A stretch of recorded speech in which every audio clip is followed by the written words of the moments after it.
அவர் ஓட்டி நிற்க முடியுது. 5ஆம் தேதி இரவு சொல்றாரு.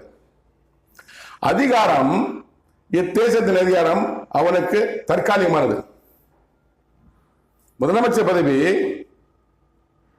தற்போதுள்ள முதலமைச்சருக்கு தற்காலிகமானது. கடவுள் வார்த்தை, என் வார்த்தை எல்லாம் பொறுத்து பார்ப்போம். இந்த சோசியம் அல்ல, கடவுள் தீர்க்க தரிசனம். உலக ஜனங்களுக்கெல்லாம் உள்ள அல்லாஹ், இறைவன், தெய்வம், ஆண்டவர் சொன்ன தீர்க்க தரிசனம். தற்காலிகமாகவே அவன் மகிமைப்பட கிடையாது. தற்காலிகமாகவே அவன் மகிமைப்பட கிடையாது. முன்னு சொல்லிருக்காரு. அப்படின்னா பெருமை. முதலமைச்சர் விஜய் வாழ்க, நடிகர் விஜய் வாழ்கன்னு கத்துறாங்க. முதலமைச்சர் விஜய் வாழ்கன்னு கத்துறாங்க. எல்லா கட்சியிலும் பாக்குறாங்க, போறாங்க. போட்டு ஸ்டைல போறாரு, செக்யூரிட்டி கொடுக்க நினைக்கிறாங்க. ஒரு பெருமையா இருக்கு. அப்பா, நம்ம முதலமைச்சர் அம்மா அப்பா பெருமையா இருக்கும், எல்லாத்து கட்சிகளும் பெருமையா இருக்கும்.